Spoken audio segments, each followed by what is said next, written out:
Hello and welcome to another Thursday here on Viking Television. It's Mediterranean Week here on Viking.TV, and so far we've been looking at Italian opera, Greek mythology, and explored the places that you will be able to visit as soon as things open up again and we can all travel to all of those wonderful European popular spots for inquisitive and curious travellers. But, you know, when you say the word Mediterranean, to most people, frankly, the first thing they think about is food and the almost miraculous benefits of a Mediterranean diet. What about the fun of Mediterranean food and the delight in eating fresh, gorgeous, colourful, wholesome food under warm sunshine? So today, let me introduce you to someone who knows how to have fun in the kitchen, or taking his kitchen out onto the beach, onto the canals of Venice, onto beautiful boats, onto, well, you name it. He is known worldwide nowadays. In fact, he's sold over 2 million books right across the globe. But I first met him when he landed like some sort of giant friendly tornado in the kitchen of one of my programmes here in Britain on the BBC back in 1992. Now, I don't know where they found him, but he was a find. From the moment he swirled his first sauce, battered his first tempura, and tried to teach us how to poach a perfect egg, chef style, he won the hearts of the British nation, and then went on to have smash hit shows of his own all over the world, even the USA.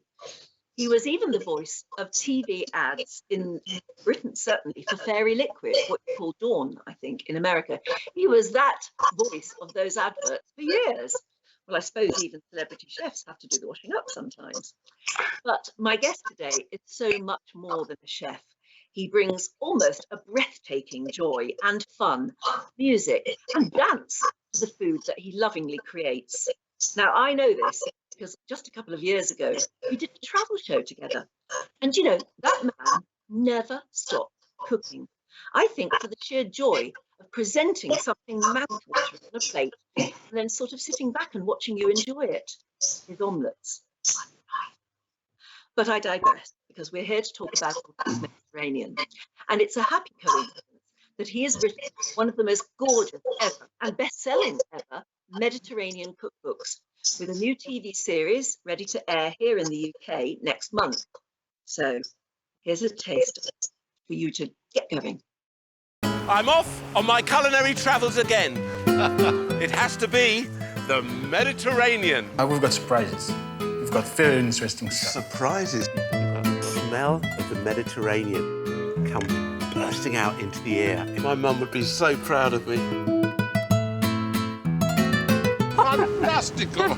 Come on, let's get started. Woo-hoo!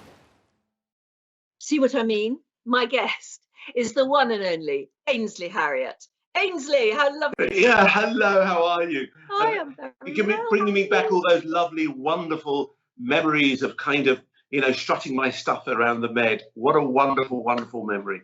Do you know, the last time we met up across the airwaves, as it were, because we couldn't meet up in person, was almost exactly a year ago. What have you done with the last year?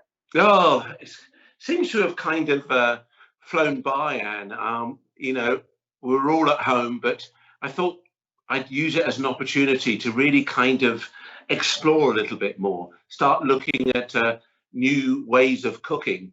But interestingly enough, what I discovered is I went back to the old style. I like that retro style. I like to cook food that reminded me, if you like, of years ago, you know, food that I used to have when I went to friends' houses, or indeed when they came to my mum's house. And so that made it a little bit more bearable, let's say. Do you know what I mean? What sort of food then? What do you mean? Well, I think it's kind of food like comfort food, like pies or wonderful puddings. And I did a series recently called Ainsley's Food We Love. And one of the most popular recipes was jam and coconut sponge. You remember the jam and coconut sponge we used to have at school? Yes. And I made a lovely vanilla custard to go with it. And it was just a very soft sponge spread with raspberry jam. So I passed it through a sieve, so very, very smooth.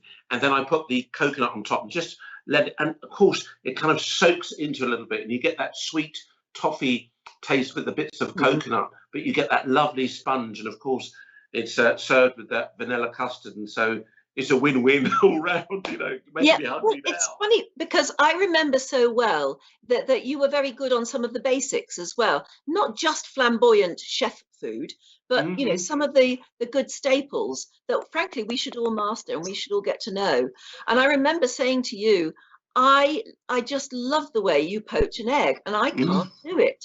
I try to use one of those poachers. Yeah. I try all the gadgets and gizmos they sell on the internet now, on TV, and none of them poach an egg the way you could.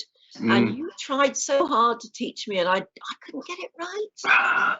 I think the most modern way now, the easiest way for those who struggle with it a little bit, is to put a bit of cling film over a cup, put the egg yolk into the cling film, and then hold it up, twist it, so you get a little kind of knot, so it's like an egg sitting inside its old plastic cup, and poach it in that. Then you peel back the cling film, and you've got the perfect poached egg.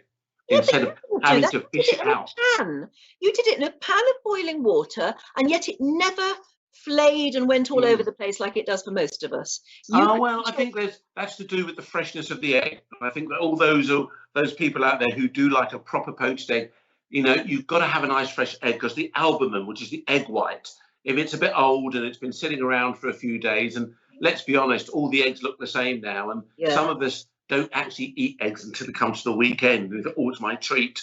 Well, make sure you're getting through them, because they'll lose their firmness and their freshness, and they will splinter away in the water. And then you get disappointed. You know, cooking is such a fragile, lovely thing.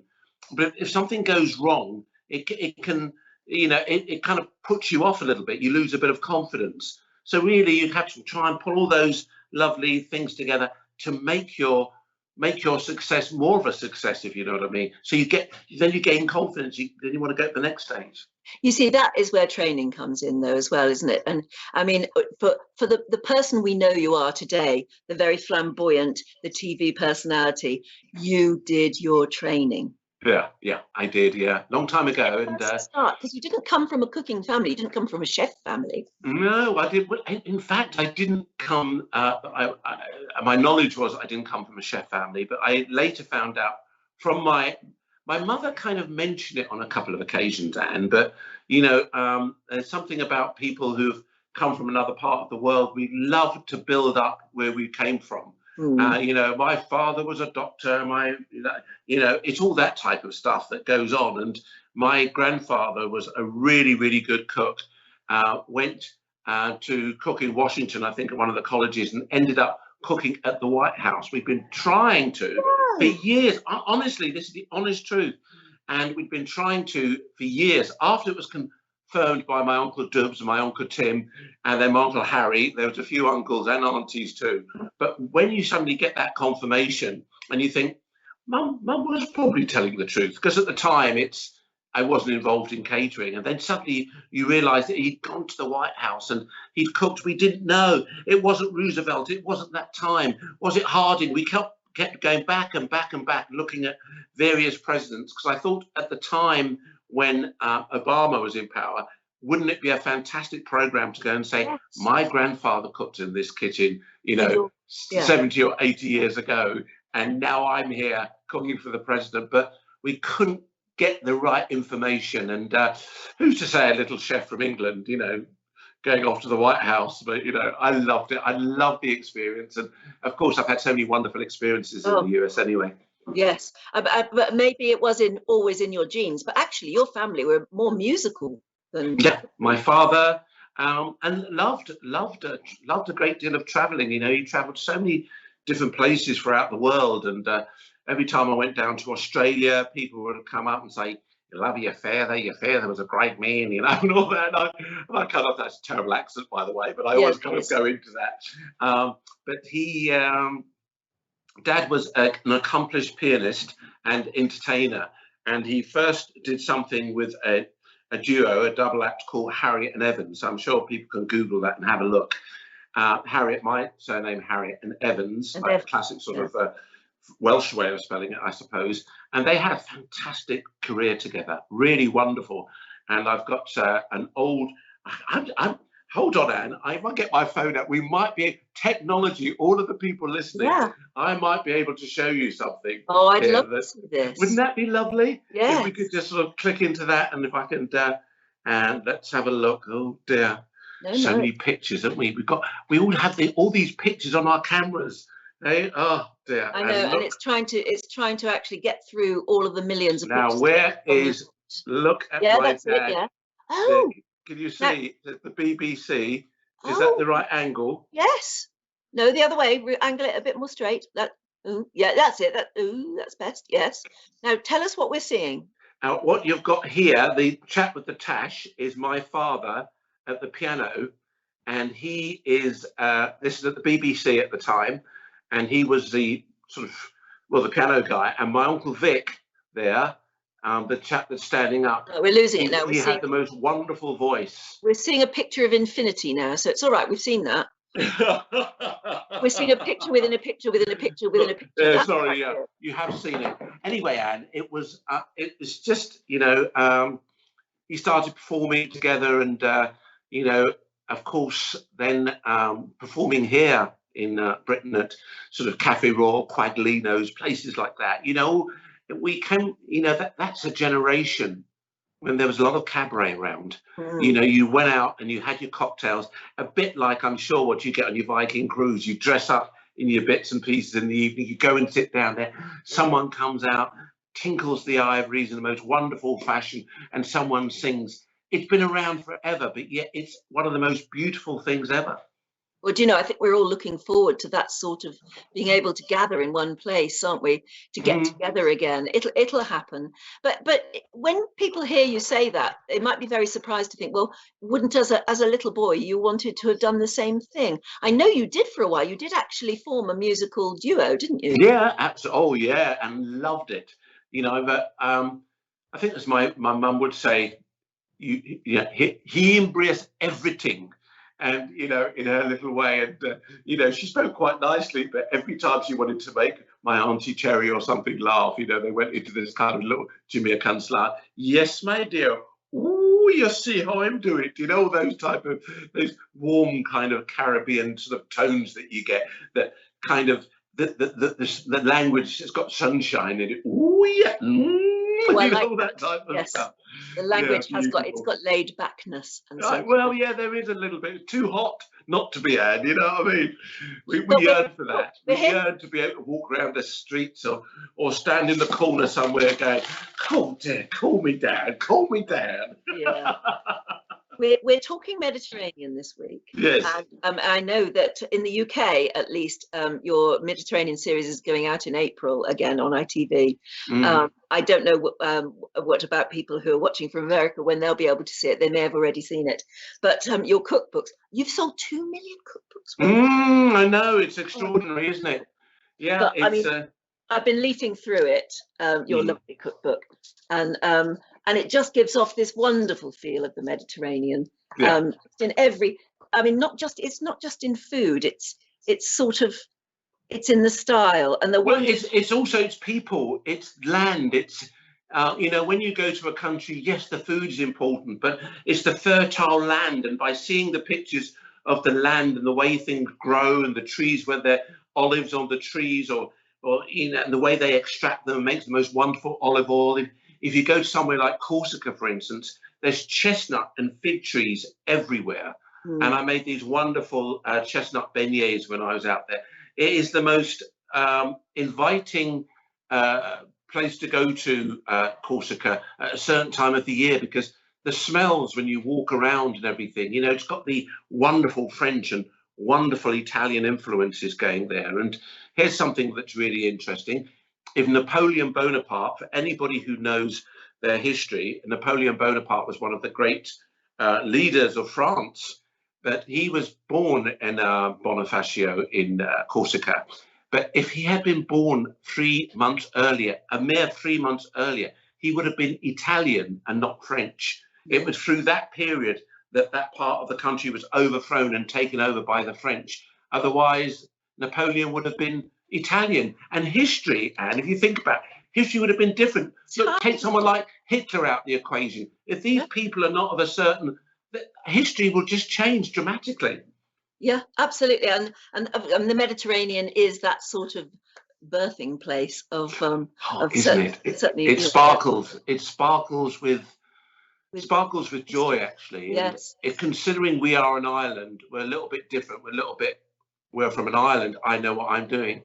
But once you start crossing over into Europe and you look around that Mediterranean coastline, what you discover there is countries right next to each other. So I've already mentioned the influence of Italy and France. So you've got in Corsica, so you get all these wonderful patisseries, all these wonderful charcuteries everywhere you go, tasting all these wonderful meats and everything else. And they've done it so beautifully for so long.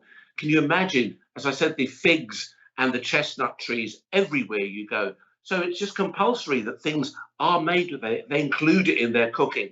And some of the tastes are divine. They really are really lovely. And the markets are still very much, The they market. retain that old-fashioned market value, you know. Yes, the supermarkets are there, but we travelers, we all know what it's like when you go to a country and you walk down the street and you see locals in the market bartering, how much for this, how much for that, picking up and smelling it, you know, seeing whether it's ripened or not, all that type of stuff. And suddenly they cut a piece of melon off and shove it in your hand for you to taste.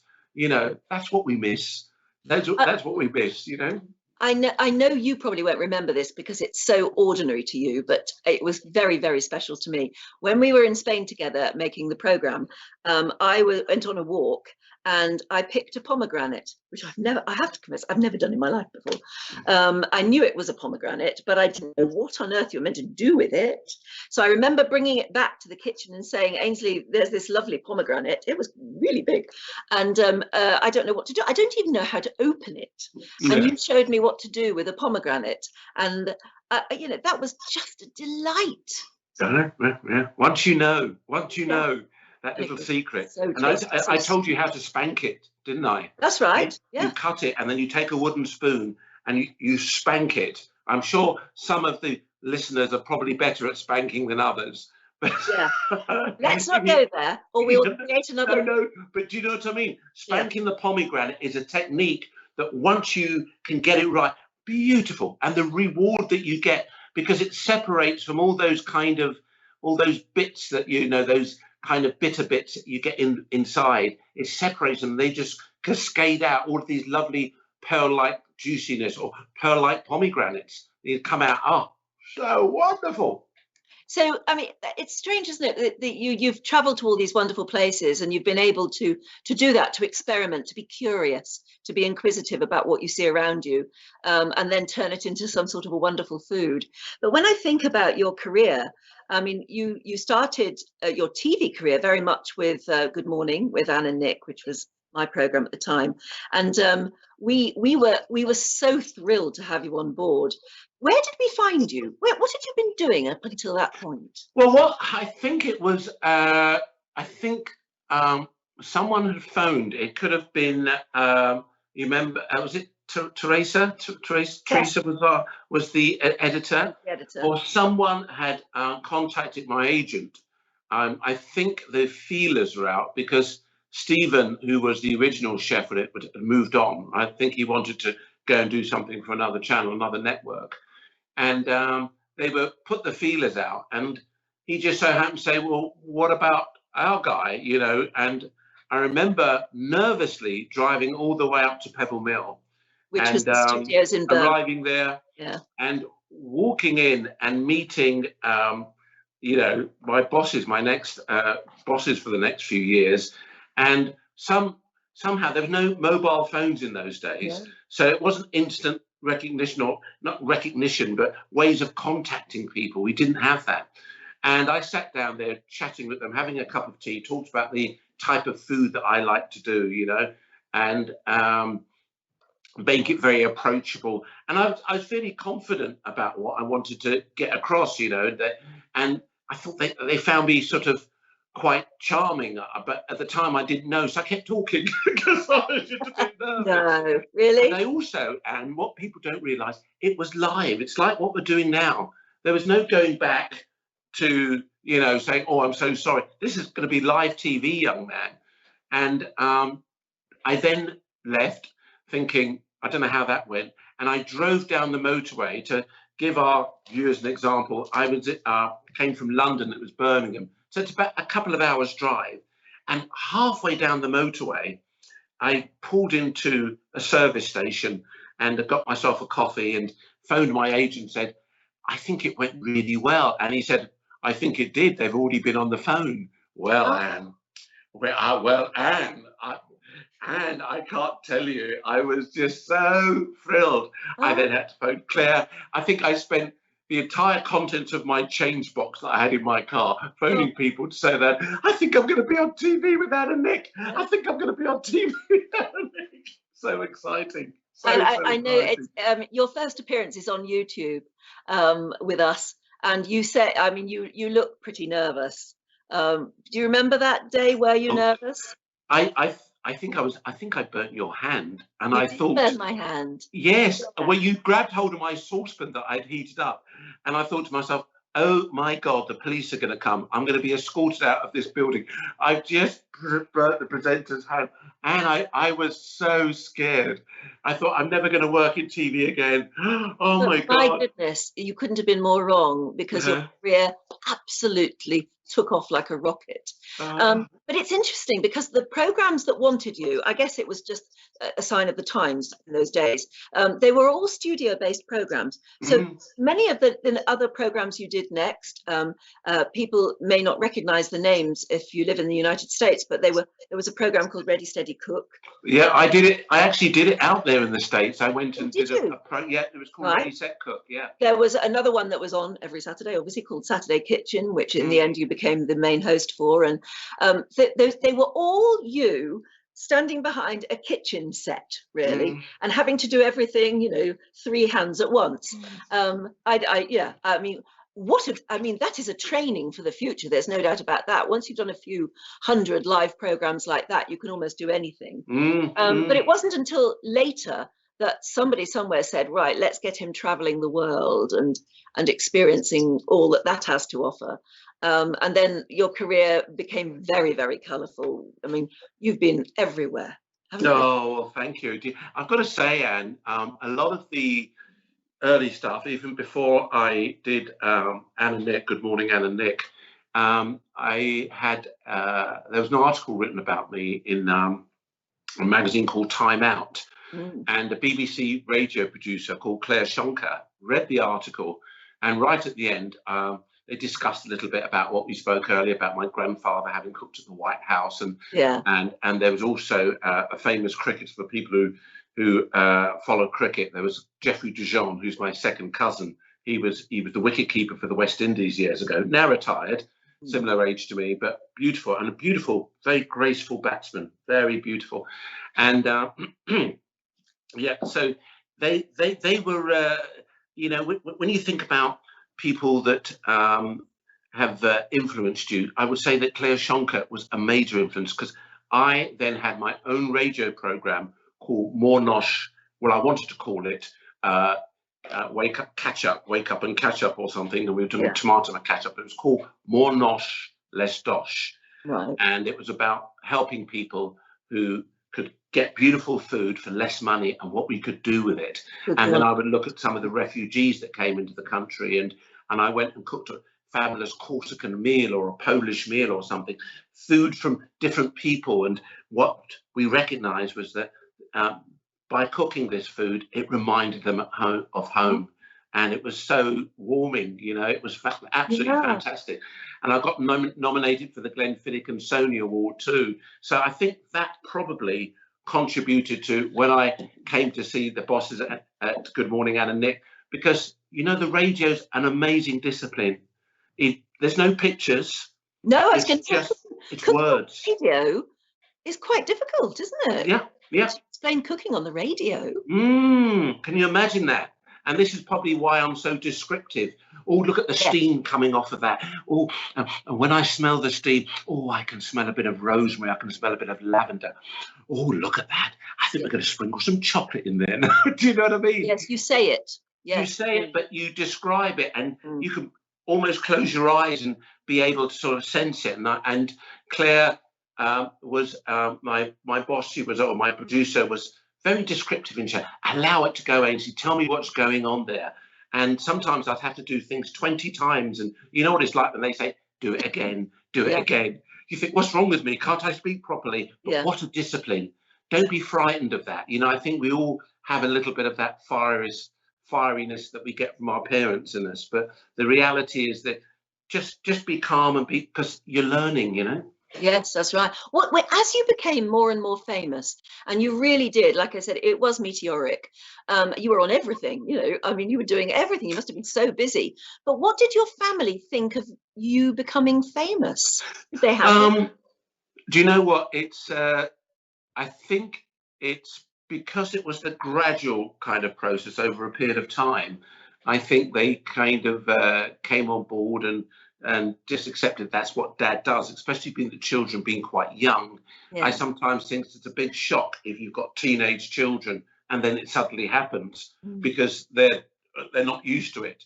My kids were quite used to going to the cinema with me, and there's a few photographers there and laughing. And one child, my daughter Maddie, was more sort of standing there going, and my son Jimmy was pulling a kind of, you know, face. You know what they're like, children. They're so different. And then even later on, my youngest now, Joe, he's just kind of adapted to it. He knows that people want to have a photograph of Dad, and you know, we live in the world now where it's instant. They're coming up with their cameras. They want to capture that moment. Sometimes people want to video the moment. I think, why don't you just accept the fact that we're here? We're having this wonderful time together. You don't need to video it. You know, it's great. You still have that memory, like us, Anne, earlier on, saying about, you know, thinking about things we did 20 years ago just by looking at one picture. Yes. You know what I mean? You don't have to video the whole thing. It's your feeling at the time. What's that wonderful thing that Maya Angelou said? She said, "People forget what you said, people forget what you did, but people never forget the way you make them feel." Oh, do you know what I mean? Yes. And that is it, isn't it? So what happened then? I don't know. What did they say? I don't know. But I feel amazing. It's like going to church. It's like going to your religious house and feeling the energy. You don't know why. It just lifts you, Anne. Now, and that is what I find fascinating about the way you present cookery, food, the love of life in food on the television, is that, and I remember you saying it to me a long time ago, in the very early days of cookery on television, in Britain, we had Fanny Craddock. There were a number of chefs who did it very, very straight. They were instructing you in a very good housekeeping sort of way. And I know it's the same in the United States, for instance. There were some very serious people, you know, who would get hold of a lobster and bung it inside a pot, whatever it was trying to do to struggle to get out, because this was serious food and serious cookery. It was sort of home economics lesson absolutely. on television. But you live and breathe the fun of it. And what you have said, I think, to me in the past is that you want to leave the difference between you and them, and the difference probably between somebody very good on television talking about food and exuding their love of food, is what makes you get up after you watch the program and go into the kitchen and want to do it yourself. That is it. That is it. It's inspirational, isn't it? Yeah.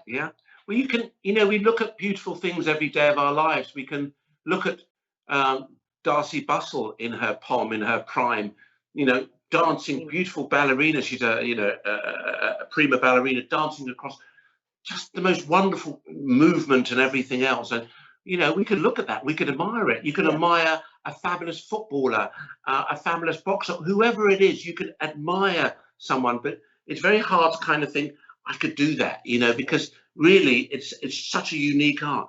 Cooking, there's something a little bit different about that. Something you can build towards, something that you create, you know what I mean? And it's pleasurable. And guess what? 90% of the time, you can share that with your loved ones. You can share that with your friends. And I bet you there's not many people out there who have made something, when they put it in front of someone and they say, "Oh, this is lovely." How do you feel? It's the most wonderful fillip in the world. It could be a piece of toast. Yeah. But, you know, and you just sprinkle a little bit of rock salt on it and give it to them. Oh, this is the dream. And it's a lovely thing, nourishing each other, giving each other something back. And we love it through love, but through food, it's wonderful. especially when it comes to your kids. You know, well, feed them. absolutely. Go No, on, eat it, shove it in. yeah, no, but you did it to us. But we were on that last shoot in Spain, and there were 5 of us. But you used to love just going to the fridge, opening it up, and it didn't matter what was in there. You managed to create something incredible, and you did it in about 20 seconds flat. And it was always a pleasure to eat. And you used to love sitting back and, frankly, watching us love it. Yeah, And that's yeah. that's the word. It's nourishment, isn't it? Yeah, yeah. Nourishing each other, and they love it. And talking about the Mediterranean again, you know, I'll refer back to sort of after going from Corsica, I went on to Sardinia, and when you get there, I think it's the second largest island in the Med, if I'm not wrong. Beautiful and so diverse, and you've got these. When you walk around the top up the north, the water is like translucent. You can see through it. It's just, you know, one of those kind of bays that you look and you kind of think, wow, you could see your cheesy toes wiggling around in the water. Yeah. Isn't that brilliant? Because it's just so beautiful. And of course, the fish, you know, amazing fish. I think there's more sheep in Sardinia. It's a bit like New Zealand. There's more sheep in Sardinia than there are people. So when you go it, but it's what the sheep graze on. And if you're a meat lover, wow, are you in for a treat? Because they graze on all the beautiful herbs and stuff like that. And of course, the figs and the chestnuts, they all grow up there. So this is what the sheep are eating. So when you cut into a nice lamb steak, why? Yeah, you can absolutely taste it and smell it straight away. Oh, beautiful. Now, I got beautiful. a little bit of video that you sent me. Now, this probably is Caribbean rather than Europe. I don't know, but you know, rather than Med. But it's just so you. I thought everybody would like to see this. Let's have a little video. Okay, let's have a You're look. singing as you paddle along the most beautiful water. Let's have a look. Oh, lovely. Oh, I do like to row my boat in the sunlight of Corsica. It makes me happy, it makes me happy all of the time. I think. Where was that? I think that was Corsica. I think I spoke about it.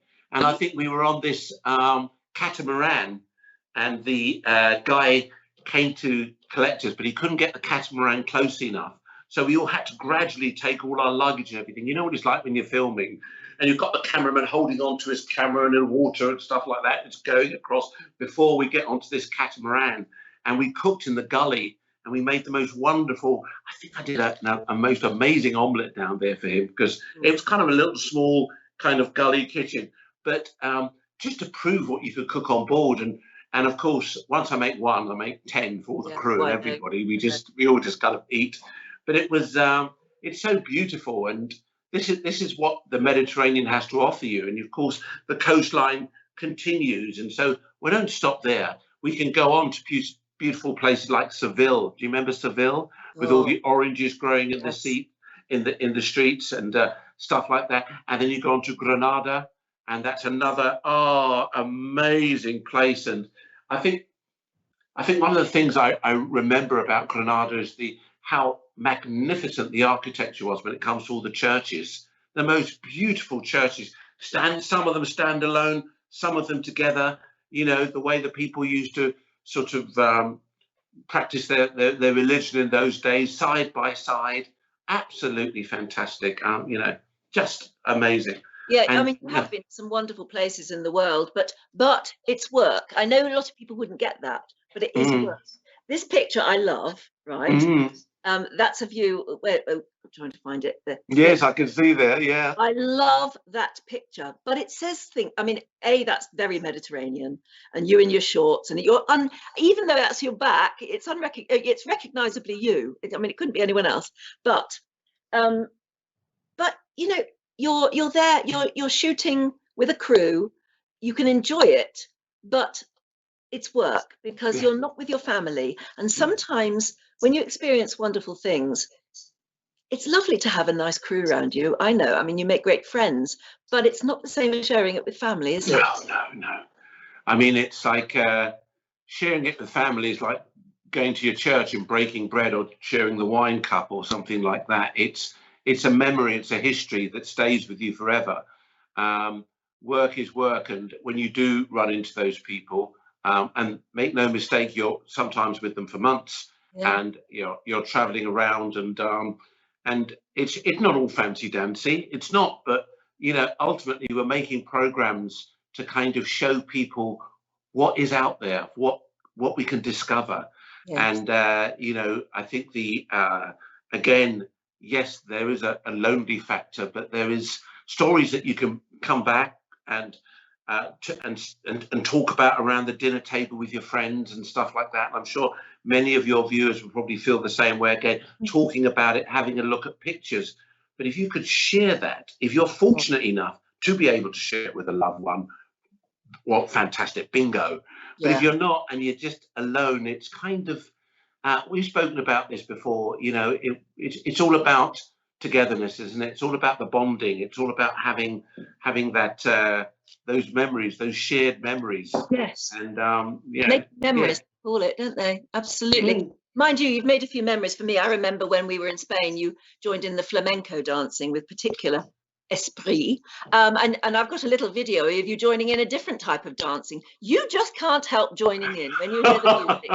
You just have to get up and do it. Have a look at this. This is very cool. Oh, lovely. I love again, this is so you. Oh, wonderful.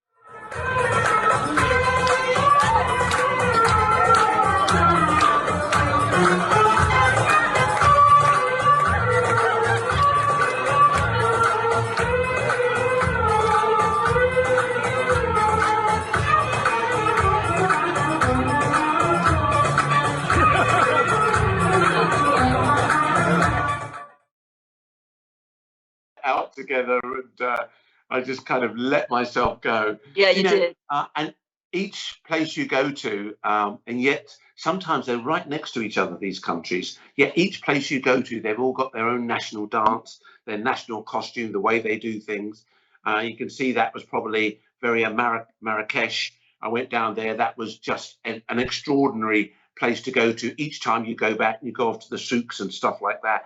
North Africa's got a vibrancy about it, a colour about it, a vocal colour, not only in brightness, but in speech. Hi, the way they talk, the way they communicate.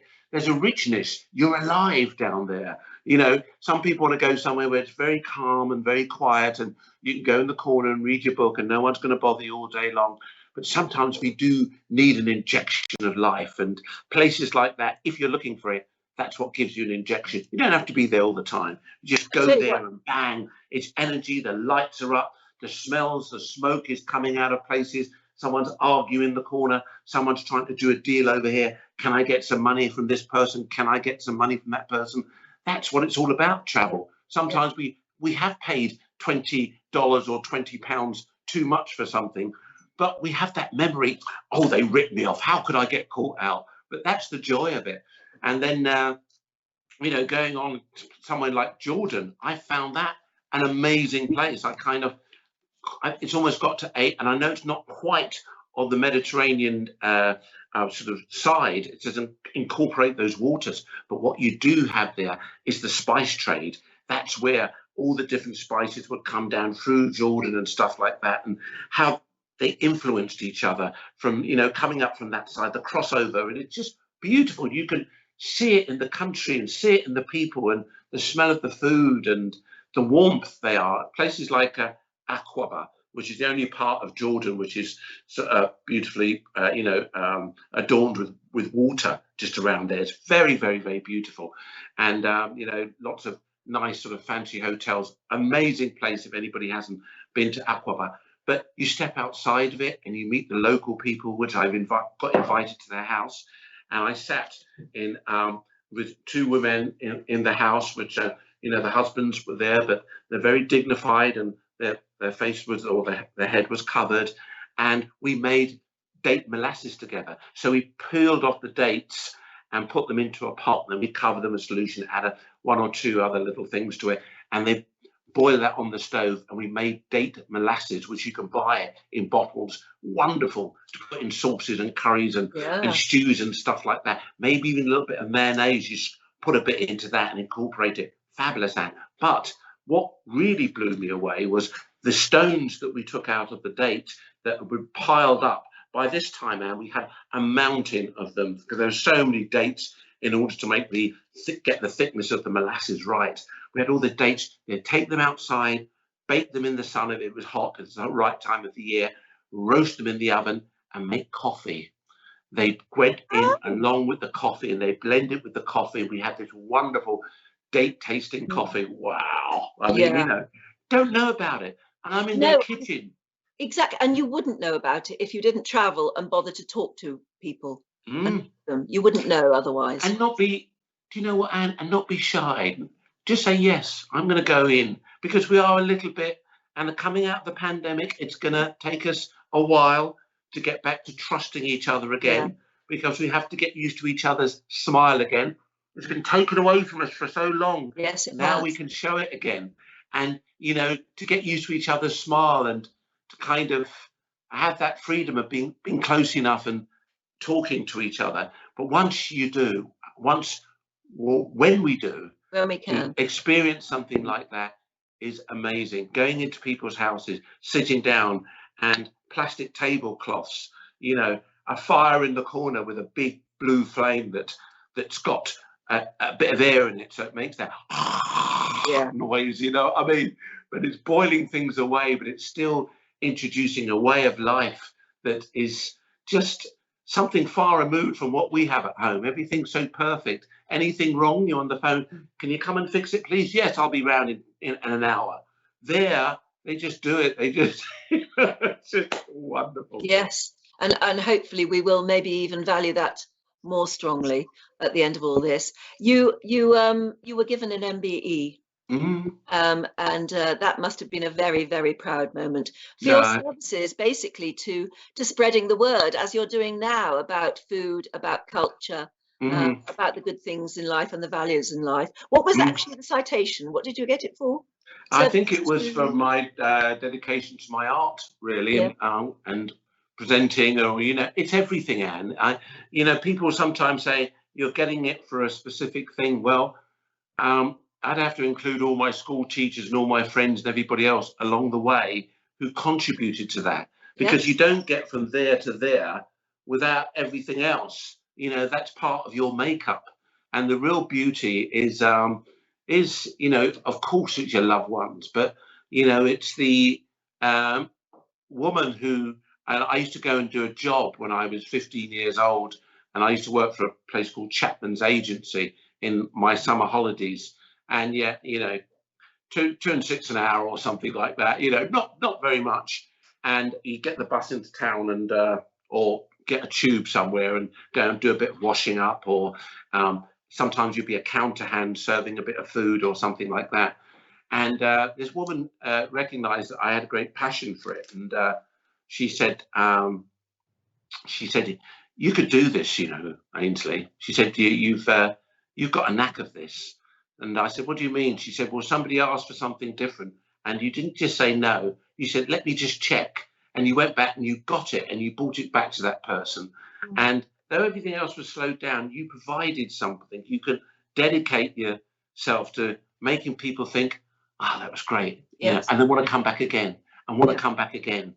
And I kind of went, oh, yeah, all right. Because I did it automatically at home. It's the way that I was. It's a gift. Yeah, and it's, if you have those little things in life that you know, you encourage it. And I think my mother saw it and she encouraged it. That's why I say to people, get an opportunity, you know, give your kid a little bit of it. Say, go on, you're good at that. Push them in that direction. Show them, take them off to shows, take them to galleries, take them to countries. Let them smell it, let them take it in and recognize, you know, the real beauty of it. I'm not just talking about food, anything in life. You've done awfully well. Do you fancy the millionaire lifestyle? Oh, I wish I could say it was the millionaire lifestyle. You know, look at you there. Oh, that's lovely. God, that takes me back. God, that takes me back. That looks like one of those wonderful places in Sardinia, I think, there. That was just amazing. Being on the boat with all my friends and everybody. Lifestyle. Owning your look at this, there's a crew. Yeah, yeah, beautiful. And I think, And that, my name is Oh, look at that, Anne. Oh, you see, daredevil. How could you show that? that is the Uh, millionaire yeah. lifestyle. Oh, do you know, it's, I don't know if I don't know if I do, Anne. I kind of, you know, I grew up with my mum looking at Dallas and Dynasty and all those things, and all of us fantasizing about what life would be like that. But for me, we need a bit of dirty too, you know.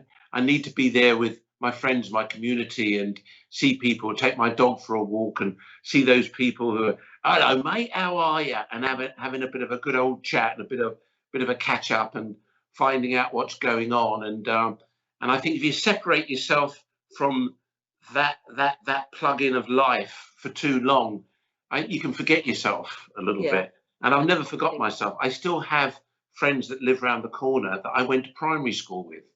And I'm really lucky, and I know I'm lucky, but I'm also, it's because I haven't moved away. I've maintained that I want that connection. I want to walk down the road and see remember what that building used to be like, because it's just, you know, and I think they've done some research lately that indicates longevity in life is about having that connection, having the community, having people that are looking out for you, that care for you, that, you know, when you wake up in the morning, you do look in the mirror and have a little bit of a check. So you might see the postman who's rather attractive, or the post lady. Yes. I mean, and again, in that position, having achieved a certain amount of fame and well-being, you do get invited to do some interesting things that maybe other people don't. For instance, you were in what we in Britain call Strictly Come Dancing, what in Oh, America yes, they call yes. Dancing with the Loved it. Stars. I mean, Absolutely loved it. and you know, your rhythm showed through. You lasted quite a few weeks, didn't you? I did, and I was suffering badly with, because of course I did it, and then after the show, I don't know if the same thing happens in the States, because my friend Len Goodman, who's very popular in America, all those people who watch the program over there, Len gave me a bit of a G up, and he said, try and get yourself a bit fit, mate, because we did a cooking program, because I think it's called Len and Ainsley's Big Adventure, and that went out on the network over here, and we travelled around because Len didn't want to eat anything except his ham and eggs and stuff like that. He'd never eaten a spaghetti bolognese. He'd never eaten a curry.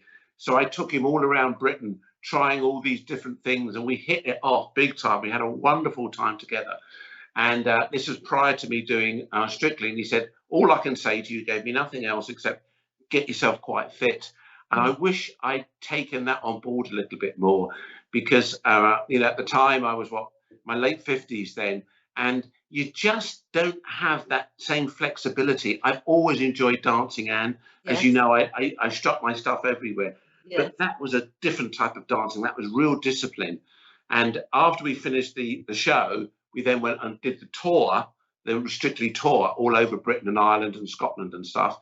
And then I got back and I had to go and have my hip resurfacing operation. No. Because it was demanding, and I wouldn't have changed anything for the world. I would not have changed anything. It was getting a bit arthritic anyway. We all know when we've got parts of our body that are getting a bit.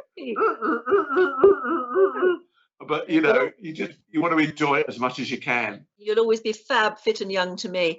Another interesting show that you did, which is much more serious in a way, but my goodness, it's all about the things you've just been talking about, the importance of family and knowing where you come from and knowing where your roots are, is the show that in the UK we call Who Do You Think You Are?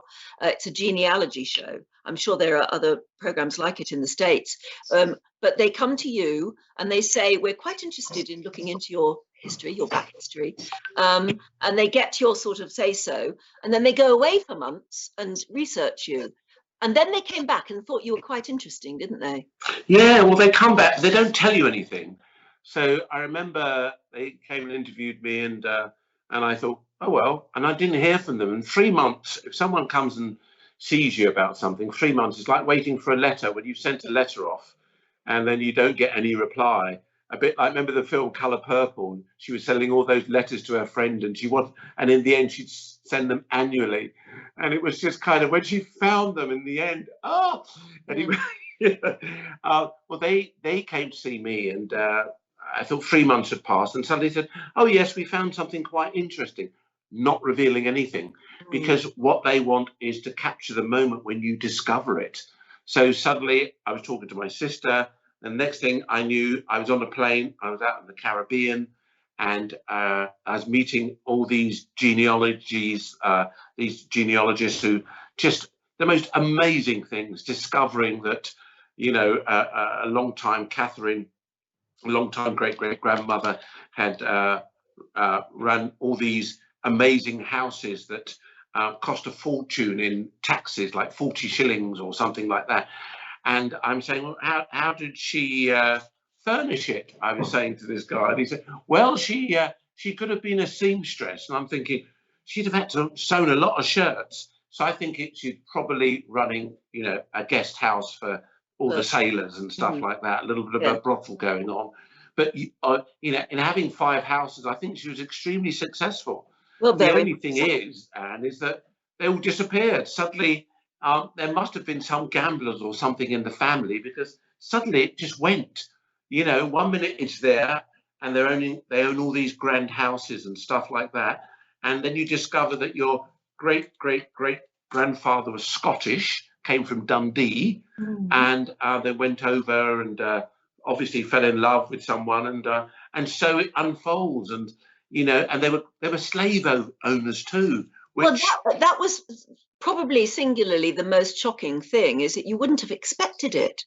That must have been a shock to you.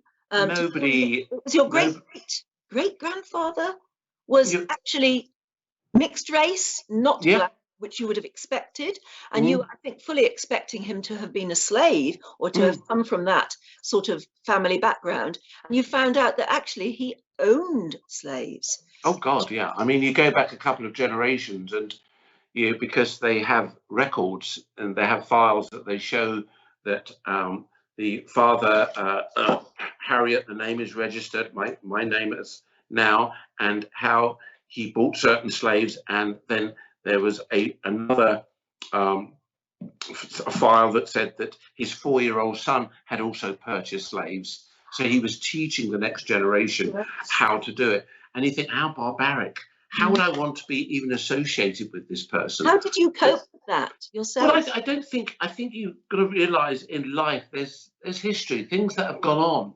on that kind of are slightly shocking, are revealing.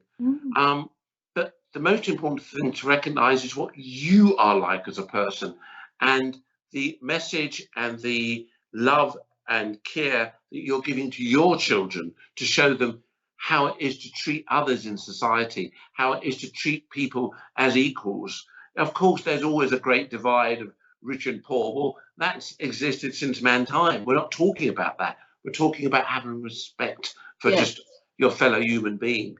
And I think that that's been my goal. And one of the things that I discovered is universal, traveling to all these places that I've been to all around the globe. Food brings people together, and it doesn't matter. We smile, we share stuff with each other, and that perhaps is why I see goodness in everybody, because I'm sharing something of me, and they reciprocate. As I said before, like taking the bread, breaking the bread, and drinking the wine. We're sharing it, and once you've gone through that kind of process, there is no kind of you over there, me over there. We're just one. Oh, absolutely. Look, that's why you got the MBE that you got, and I think it's wonderful that you got the recognition you deserve. Thank you. We've got tons of questions coming in. One of them is actually what I wanted to ask too, is what about the art on the wall behind you? Is any of it special? Does any of it? Oh, nothing really. I think some of it is. Some of it's come from a friend who she's an artist, a little doggy, and that's of Bobby the dog, and you can see it's got Bobby on the on the bowl there, his water bowl. This one here is that I've given over to my son. It's from his grandfather, my dad, and it's in recognition. It's actually a contract that my father. It's one of the very first contracts he got. To appear as required in each of 2 concerts at the Opera House, Blackpool, on Sunday, the 3rd of September 1965. Oh, that's and look at that, for an inclusive salary of £45 payable by cheque. That was actually then 1965, and he was doing it as one of our sort of, in those days, and to tell all our viewers, to give our viewers a bit of a flavour of what it was like.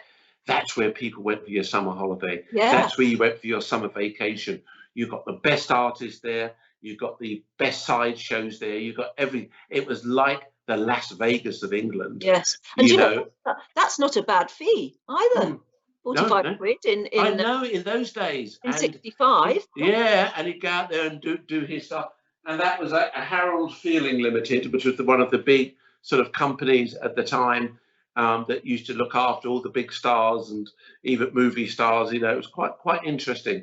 And the others are just kind of bits of art from friends and stuff, you know, that you shove up on the wall. Sometimes we move them around. Yeah. Sometimes they kind of, you know, there's nothing like sort of putting a picture somewhere new or just putting it up there, and you look at it differently. You know, if you think about us driving to work or cycling or walking, if you went past and the building changed from there to there, you think, oh, that's nice, because it's got a different light about it, or, you know, it's just something new. So I kind of like moving bits of art around and stuff like that. Well, that question was from Noelle in the US. Joanna in Tucson says, thank you for a fascinating programme. Listening to you and seeing Ainsley, absolutely joyful. Dr. Stephanie in Pasadena says, not a question, but a comment. Thank you, Ainsley, for being so perspective and respectful of cultural diversity. I had a German friend join our gathering, Greek and other Mediterranean mix, once, and she thought everyone was fighting. We all cracked up saying Mediterraneans enjoy life and enjoy the moment and seeing family and friends. And that's absolutely what you have to say, isn't it? Well, I also think that there's another friend of mine, and people talk about, he was Greek actually, and he's got lots of Greek relatives, and I grew up with them, the Scudamores, and they do have a very high-pitched kind of conversation. You know, it's almost like, what are you talking about? You don't even know what you're talking about. You shut up. Don't you start. This has nothing to do with you. And that's the way they talk. And it means no harm. At the end, they're kissing each other on each other's cheek. They're sharing each other's food, drinking each other's wine. That is just the way. And sometimes when outsiders, and one of my close friends did marry a lovely English lady from outside of that, and she found it a bit overwhelming, the fact that they were shouting at each other all the time, you know, and we don't realize that that is your injection. That is what you've grown up with. And, that's the energy. You know, some of us are like that. And this is why, you know, you get attracted to certain people that plug us in to that kind of thing, you know. Brilliant. Okay, Micah from Montclair in the US says, if Ainsley is your personal friend, does he also cook for you sometimes when he visits you? I wish, Micah.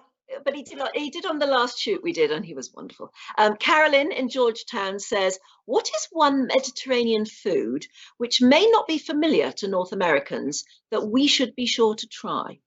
Well, I think the thing about when you start looking at the Mediterranean, you're talking about all the herbs and the spices. I've talked about the spice trade before, and I think you have things like Ra'el Hanut, which is a spice that you can pick up probably at your deli. And what's interesting about this, what was the lady's name again? This is Carolyn in Georgetown. What's interesting about this, Carolyn, is that everywhere you go, it's like going to each deli and they all make up the spice. Some of them have got 12 spices in them. Some of them have got 200 spices in them. Wow. And I'm not exaggerating. Ras El Hanout is, you should see, it's just an abundance of spices, but they get the balance right. And if you want to really sort of capture some of those flavors that are associated with that part of the world, especially when you go down to Marrakesh or something like that, it just gives, it's the smell, the aroma, and it is all about marinating. So, you know, you say you've got some great herbs and spices because you've got a mixed culture there in North America. So I'm sure if you go off to some of those amazing supermarkets will probably carry it too. Yeah. And it's all about getting your fish or getting your meat and marinating them. You know, my Mediterranean, buy the Mediterranean cookbook, have a look the way I talk about things, the way I say, put those spices on there, and it will just lift your food. It also lifts your taste buds, and everyone will love you for it. Mika says, do you ever get angry or upset when you're cooking, and how do you react to that? Not really. I think I treat it as a very as something special to me, especially when I'm cooking for loved ones. I get angry when I live with my son and his partner in London, and when they when they use something up, they've not replaced it. If it's not, and you go there and you think, I just add a bit. Where have I put it? You know, that type of thing. And I wouldn't say I get angry, but I just kind of think, oh no, you know, because you're getting into a flow and you know that's it. I don't mind them. I'm excited the fact that they're actually cooking, so I don't mind that at all. And especially my son, he's one of those that takes everything out and likes to, you know, just kind of experiment a little bit. I'm all for that, so I don't mind that.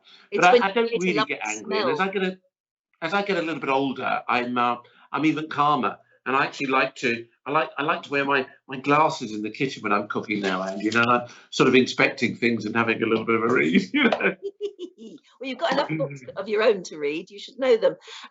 Another one is from Barry in Sarasota. Hi, Barry. He says, I love octopus and conch. How do you keep them from getting rubbery? I think the thing about octopus is that I had the most wonderful experience when I was out there, actually, when I'm traveling around the Med, and people do talk about, and even in the Caribbean, when I was out in the Caribbean, those programs too, they talk about, you know, how do you prevent it from getting rubbery? Well, the classic is either cooking it really quick or cooking it very slowly, which means it's going to sort of tenderize it. But don't do the in-between, otherwise you'll end up with these kind of elastic bands. I think that's why we kind of, you like a bit of when you've got like a bit of squid or calamari or something like that, nice and fast, you know, if you're going to use a tempura batter or something really kind of light, make sure that the fat is hot enough though. Don't make that mistake. Get that nice and hot, nice and crispy. Once it crispens up and comes out there, hit it a little bit of salt and black pepper and crunch away. You can put one of those wonderful mayonnaises with it. You want to put a bit of garlic in there, perhaps a little bit of a saffron infused. Take a little bit of saffron, which was very popular when you go to places like Spain and you start walking around there. They've got all these different varieties of saffron, and the prices do range considerably. Yes. But what I think you need something like 250,000 hand-picked little crocuses to make up a kilo of that stuff. That's why it's expensive. But the reward is that you just put a little bit into a little bit of warm water and take some of that and pour it into your mayo with your garlic, and you get that infusion. You also get that wonderful kind of almost like tangerine color of flecks of orange going through it. And it just lifts everything, you know. That's what it's all about. It's about just having these little other elements that are contributing to your enjoyment. Well, it's interesting because Margaret has got a question from Rincon in Puerto Rico. Hi there, Margaret. She said, where did you study the culinary arts? Now, you see, it's interesting because obviously where you studied as a lad, but you've been studying ever since, haven't you, really? Yeah, you never stop learning. I studied when I was, I'm 64 now, as you know, but when I was 17, I went off to Westminster Catering College. And I've got my City and Guilds, and you have to go there and you have to do your, the years that you put into it. But the real learning, I think, comes in the kitchen. It's most important that you work in the right kitchens, because, you know, you can work in a canteen. Nothing wrong in canteens, because it's all about nourishing and feeding people. But, you know, you are sometimes taking frozen trays out that you're putting into a tray and shoving them into a steamer. Going into a nice hotel or a restaurant and learning about the art of food, learning about how to make a basic sauce or how to peel an onion correctly and how to chop it, and just how to, I mentioned mayonnaise, how to make a mayonnaise, taking your egg notes and putting your beautiful reduction on the stove and pouring that off and sort of pouring that into it to enrich the flavor. And then next door, one you're adding oil to for a mayonnaise, the other one you're adding to, you're making a béarnaise, you're putting butter into another sauce, you know, and then you're going to hit it with some tarragon and chervil and stuff. So side by side, different things, learning about what goes with what. Yeah. All those different elements are just so important. And, you know, you don't forget. It's almost like us going on to TV. There's certain things that we take for granted, but we also know that for the first time you did it, the panic station sets you, the adrenaline, how can I get through this? And we'll just kind of take it for granted after a while. And the same thing, I guarantee everybody, the same thing happens with food. It's about, you start somewhere, then you go on that journey. And if you love it, you continue on that journey, because it's something that empowers you. And you just, you know, it's I suppose like going cruising. Once you've started and you love it, you're hooked. You're so right. So look, it's tea time here in the. I mean, it's dinner time here in Britain. What do you do now? Are you going to go off into the kitchen and cook something? I am actually. What? We've got to have going to roast off some butternut squash. I've got some butternut squash, and I just chop that up into kind of almost like dice that you get in Vegas or something, size pieces, and drizzle with olive oil, salt and pepper. I crush a little bit of garlic with it. I chop up a little bit of chili, just sprinkle over the top of it. And I've got some oregano that I need to use up before it starts getting a bit rotten in the fridge. Sprinkle that, toss it all together, put it onto a tray, shove that into an oven. That's about, I'd probably put that in about 180, maybe even 200 degrees centigrade, just for about 20 minutes, no more than that. Great thing about butternut squash, even sweet potato, it cooks quite quickly. You want a little bit of a bite with it, so no longer than that. And then I'm going to make a risotto, a bit of onion, rice going in there, probably a splash of wine. I've got some prawns or shrimp, as you'd say, in the freezer. Take those out, quickly defrost those, and then they'll go in. And the last minute, I'll throw my shrimp in, stir it through, and with the butternut squash after I've made my risotto, onions, rice going in there, your borio rice, and letting a bit of wine going there, reduce that down, adding a bit of stock, keep stirring in it, get a bit of action going. You see, I'll stand up so you get the hips going. You want to get a little... Yeah, you want to do all that. Stir it in. And it does take a bit of time, but you know what? There's something quite rewarding about that. And, you know, especially in lockdown and stuff like it allows us to have that little bit of patience. And then if you're rewarded, see, normally it's just, if you see food as fuel, then it doesn't matter. You're just shoving something into the belly goes, I've had enough. Yeah, but if you can put that little bit of time into it, that little bit of effort into it, and then you're rewarded at the end, you think it's worth it. It really is worth it. Okay, Ainsley, do you do the washing up? Yay! I had a fairy contract, love. Of course I do. Oh, I'm so envious. It sounds absolutely wonderful. And I know that you do it. You make it you do it even easier than you said it. It's just incredible because you're talking while you're doing it and suddenly it's done and it's really to die for. No. It's wonderful spending the evening with you. Thank you so much. Thank you. Thank you. Go off and have a lovely, lovely meal. You deserve it. I will do it. Lovely. Thank you. Thank you. Thank you for plugging the book too.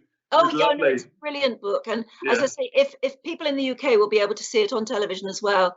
That's going to be starting on the 20th of April. ITV1, 7:30 in the evening. That's right. Tuesday, the 20th of April. And on the 10th, the week before that, people in England can see Ainsley's Food We Love. And that's going out at 10:30 on a Sunday morning, I believe. So that's lots of wonderful guests like... I think we've got John Barrowman, we've got Alan Davis, people that just come on, people that I've known for years, come into the kitchen. And as we all know, the food, the heart of the kitchen, the heart of the home is the kitchen. And they come into the kitchen and we cook food. And that goes out on the 10th and the 20th, 10 days in between, all Ainsley. I know, he's everywhere. He's all over the television here in Britain. But I'm sure if you live elsewhere in the world, he'll be there too. He'll find a way. I'll get to you. I'll get to you. You run up to the kitchen and behave yourself. Thank you very, very much for joining us. And goodbye. And stay safe. And we'll meet again soon. We really will. Stay safe. Yeah, absolutely. Right. Ainsley Harriot, a very dear friend who goes, we go back and we've had some wonderful food together. Interesting, it was wonderful having him as the resident chef on our programme, because whenever he appeared, there was always something lovely to eat at the end of the morning. It was absolutely fantastic. If you could get there before the crew did, it disappeared very, very fast. That's a sign of good cookery, isn't it? Anyway, thank you very much to Ainsley. Let me just tell you that next week here on Viking TV, I'll be talking to the stars of Atlantic Crossing.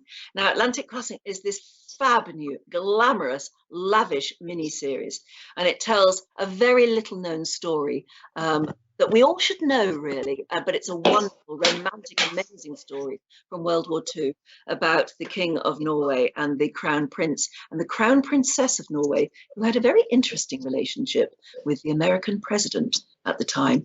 Lots of intrigue, lots of really good history, and I'll be talking to the stars of that particular mini-series next week. So until then, do stay safe and stay with us here on Viking TV to enjoy the rest of the week, where we celebrate everything Mediterranean.